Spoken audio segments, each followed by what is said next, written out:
கேள்வி ஒன்றாக இருந்தாலும் பதில் எப்படியா இருக்கும்? ஆளுக்கு ஏற்ற மாதிரி மாறுபடும். நேரில் வந்துட்டா என்ன பண்ணிடலாம்? எல்லா கேள்வியும் கேட்டு தெளிவாக, அதுக்கு தான் சத் சங்கம். என்னுடைய நோக்கம் எல்லாம் மனிதர்கள் எல்லாம் மகிழ்ச்சியாக இருக்கணும், அவ்வளோதான். எனக்கு பிடிச்ச மாதிரிலாம் நீங்கள் உங்களுக்கு பிடிச்ச மாதிரி இருந்தால் எனக்கு பிடிச்ச மாதிரி தான்.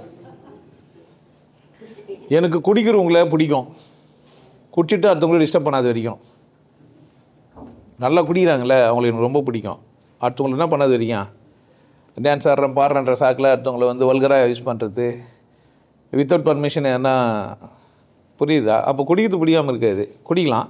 ஆனால் எல்லாம் மீற இப்போ சீரட் பிடிக்கிறவங்களும் பிடிக்கும். என் மேலே மூஞ்சில் ஊற்றாத வரைக்கும், சீரட் பிடிச்சி புண்ணி என் மூஞ்சில் ஊதாத வரைக்கும் எனக்கு என்ன பண்ணா பிடிக்கும், பிரச்சனை இல்லை. ஏன்னா அவர் சீரட் அவர் பிடிக்கிறாரு.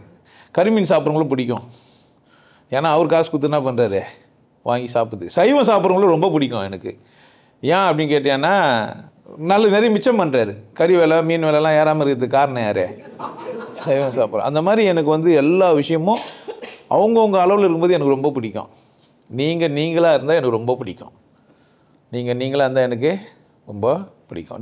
நீங்களாக இருக்கும்போது உங்களில் எதனா குறை இருந்து நான் சொன்னேன்னா என் வீடியோவில் அதை திருத்திக்கினீங்கன்னா இன்னும் ரொம்ப பிடிக்கும். ஓ ஐயா வந்து இந்த இடத்துல இது இப்படி தான் பாயிண்ட் அவுட் பண்ணுறாரு, இந்த இடத்துல என்ன பண்ணுவோண்ணா நம்ம அப்படி எல்லாம் மீறவானா அப்படின்னு தான் எனக்கு ரொம்ப பிடிக்கும். எனக்கு உங்களாண்ட பிடிக்காத விஷயம் என்ன, நான் வேலை கொடுத்தவங்ககிட்ட போய் நான் வேலை செய்கிறேன்றீங்க பார்த்தீங்களா, அது எனக்கு பிடிக்கல. நான் ஒருத்தருக்கு வேலை கொடுத்துருந்தேன், அவரு எனக்கு வேலை கொடுக்குறாரு, அதுக்கு அவர்கிட்ட போய் நான் நிற்கிறது எனக்கு அசியமாகுதுன்றீங்க பார்த்தீங்களா, அது எனக்கு பிடிக்கல. ஏன் அப்படின்னு கேட்டால் யார் வேணால் எப்போனா வண்டி ஓடத்துலேயும் ஓட வண்டியிலையும் ஏறும். நான் ஒருத்தருக்கு வேலை கொடுத்தேன்னா நாளைக்கு அவருக்கு எனக்கு வேலை கொடுக்க வாய்ப்பு இருக்குது. இதில் பெரியவன் சின்னவெல்லாம் இல்லை, அப்படி தானே? நான் உங்ககிட்ட ஒன்று கத்துறேன்னா நீங்கள் எனக்கு கத்துறதுக்கான சந்தர்ப்பம். நான் போகாத ஊருக்கு போனால் நீங்கள் தான் எனக்கு விலாசம் சொல்லணும். அதனால் நான் தான் குரு, நான் தான் எல்லா அட்ரஸும் சொல்லுவேன், எனக்கு தான் எல்லாம் தெரியும், உங்களுக்கு எதுவும் அப்படிலாம் கிடையாது. எனக்கு ஒயரிங் பண்ண தெரியாதுன்னா நான் என்ன பண்ணேன்? ஒயரிங் பண்ணுறவரை கூப்பிட்டு என்ன பண்ணேன்? ஒயரிங் பண்ணோம். ஏசி மெக்கானிக்னா நான் என்ன செய்யணும்? நான் எல்லாம் தெரிஞ்சோ ஏகாம்பரம் நானே என்ன பண்ணுவேன்? ஏசிலாம் ரிப்பேர் பண்ணுவேன்னு பண்ணக்கூடாது. புரியுதா என்ன சொல்கிறேன்ட்டு?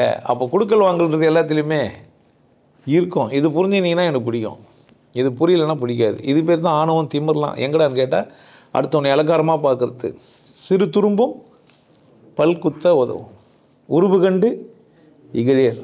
யார் கிட்டனாலும் எதனா ஒன்று நமக்கு உதவி வரத்தான் செய்யும். அதனால் சின்னவங்க பெரியவங்கலாம் பார்க்க கூடாது. அதனால் எனக்கு எல்லாரையும் பிடிக்கும்.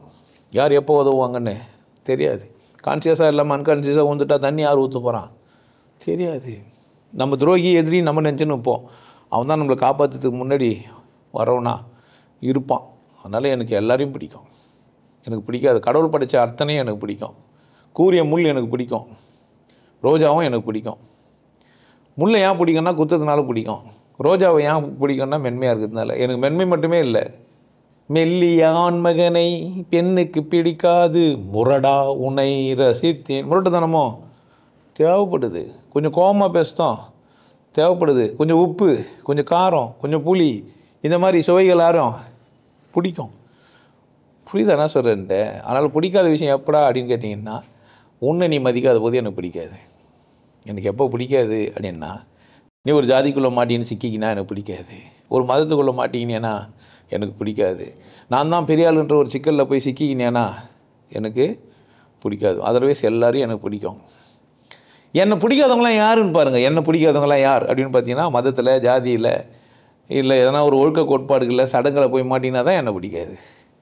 ஸோ என்னை பிடிக்காததுனால என்ன பிடிக்காத அவருக்குன்னு கிடையாது, அவருக்கு அவரை பிடிக்கல. முதல்ல புரிஞ்சு வச்சுக்கணும். என்ன ஒருத்தர் பிடிக்கலன்னா என்ன அர்த்தம்னு கேட்டிங்கன்னா, அவருக்கு என்ன பண்ணல, அவரை பிடிக்கல. புரியுதா? நீங்கள் நல்லா இருங்க, நீங்களாக இருங்கன்றேன், உங்களால் என்னவா இருக்க முடியல? எந்த ஒன்லி ஓனர், ஒரே ஒரு பாட்சா தான், ஒரே ஒரு சூரியன் தான். அந்த மாதிரிலாம் இங்கே இல்லை யாரும். ஒரே ஒரு சூரியன்லாம் நம்மளை சொல்லிக்கிறதுக்கு வாய்ப்பு கிடையாது. புரியுதா என்ன சொல்கிறேன்ட்டு? அதனால் திமிரில் அலைய வேணாம். நானில் தான் இந்த உலகத்தில் நல்லா வாழ முடியும். சிற்றெரும்பை பாம்பு வச்சு சுட முடியாது. இல்லை சின்ன சின்ன எறும்புங்களை துப்பாக்கி வச்சு பாம்பு வச்சு அதெல்லாம் ஈஸியாக சர்வைவல் ஆகிடும். மனுஷனாக இருக்கிறோம், நாமளாக இருக்கணும். நமக்கு சந்தர்ப்பம் எப்படி வேணால் வரலாம். பணிந்தும் நெளிஞ்சும் குனிஞ்சும் தான் என்ன பண்ணால் வாழ்ந்தான் ஆகணும். புரியுதா? பணியுமாம் அப்படிலாம் சொல்லுவாங்க. திரும்பவும் சொல்கிறேன், நீங்களாக இருந்தால் எனக்கு ரொம்ப பிடிக்கும்.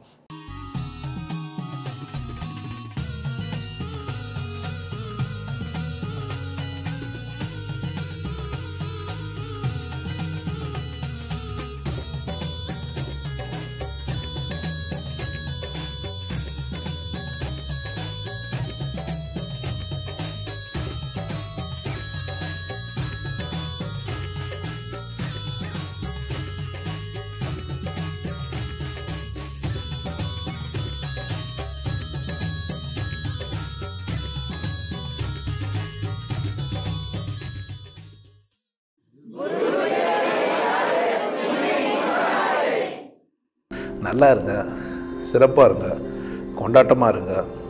உங்களை நீங்கள் மதிப்பு மிகுந்தவராக மாற்றுறது உங்கள் கையில் தான் இருக்குது. நல்லா இருங்க. நான் ஒரு வாய்ப்பு என்னை பயன்படுத்திக்கலாம். நல்லது.